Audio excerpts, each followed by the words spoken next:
severe thunderstorm is pounding the southeastern U.S., a storm that makes travel extremely dangerous, especially in the air.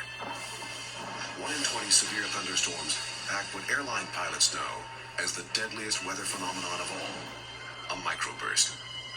It is an extreme hazard, with winds that can push toward Earth at speeds of up to 120 miles an hour. It has caused dozens of plane crashes and taken more than 500 lives in the U.S. alone. But the weather is the last thing on Jason Sturkey's mind as he boards a DC-9. The 20-year-old university student is heading off to celebrate the 4th of July with family members. It's just a hot summer day. We took off, headed for Charlotte. What Jason and the 54 other people aboard Flight 1016 don't know is that a deadly microburst is forming in their path. Near Charlotte, Jason sees the sky turn black. You want to go back there? I remember one time shortly before the crash just looking out and it was just really dark, gray, and raining heavily. Couldn't see very far at all. That was fairly scary. A 60-mile-per-hour microburst moves over the Charlotte Douglas International Airport. As the pilots begin their final descent, they unwittingly head directly toward the crushing wind. It's this downward-moving column of air that rebounds off the ground that creates havoc for airliners. This animated reconstruction shows what happens to Flight 1016. The plane makes its final approach to the airport. The pilot reduces power to land. As the plane descends, it enters the microburst, and the nose is forced up. USAir 1016, understanding on the go, sir. Fly runway heading, climb and maintain 2,000. Up to 3, we're taking a right turn here. USAir 1016, understand you're turning right. Jason tenses amid the raging thunderstorm. And I felt a sudden drop. And I felt the stomach rise like on a roller coaster. And then I could hear the engine start revving up to a very high pitch. The plane started vibrating violently. The pilot corrects the lift, and then the plane is forced down by the microburst.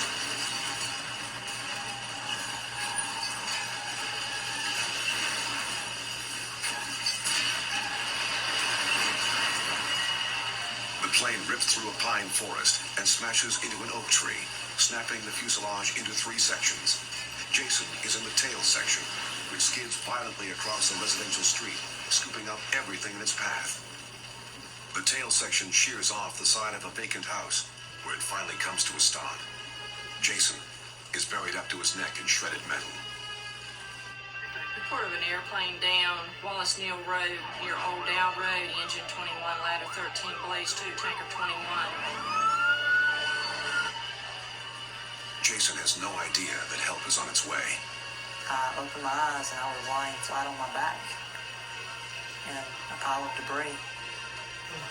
I could hear some people moaning and screaming, crying, but there was nothing I could do. I mean, I tried to actually get up. I actually thought for a moment that I could actually pick the stuff up off of me and sit up and walk away.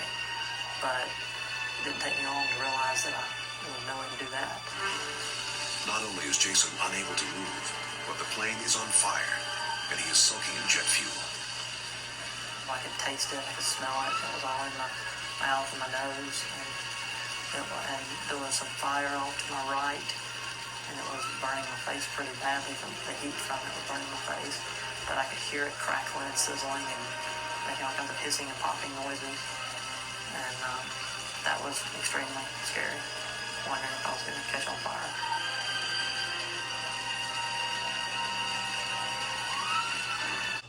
Veteran Charlotte firefighter Captain Harry Rogers and his crew from Airport Fire Hall number 21 rushed to the scene.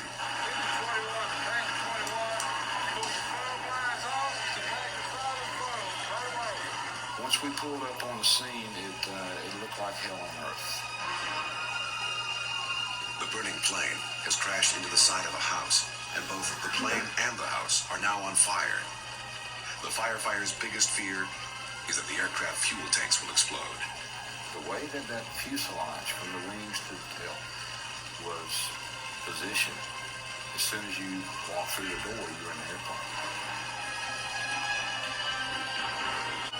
21 Squad 10, Ladder 2, and if you bring your education equipment, the rams, spreaders, anything you can get in here. I got victims trapped inside of this fuselage. Jason has a broken pelvis, crushed rib, and a collapsed lung. He can barely speak. They had to cut away so much debris to even get close to me, it seemed like. But to me, it seemed like forever.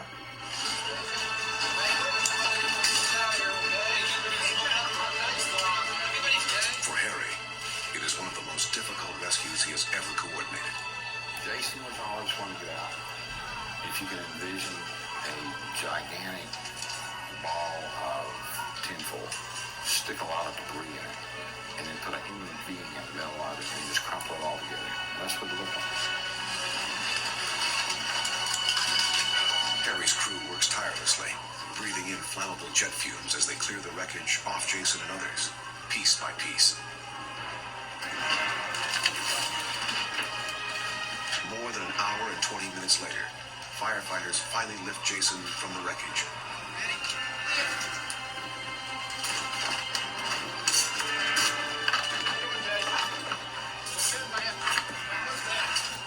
I remember running with me across the field, and they put me in a helicopter.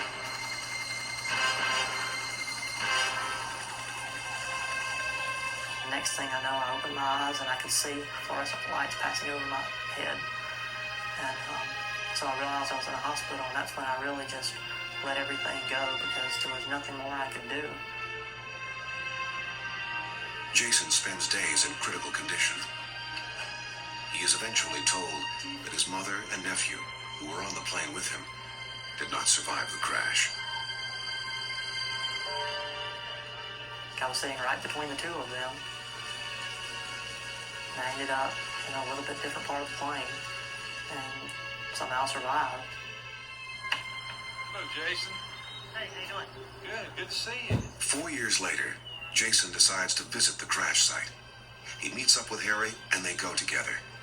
Your section from the wings on back to the tail section continues across the road. You can see the skid marks still in the pavement. For Jason, visiting the site of the crash for the first time brings it all back. It just seems almost like a dream in a way, but I wouldn't believe it if I hadn't been there.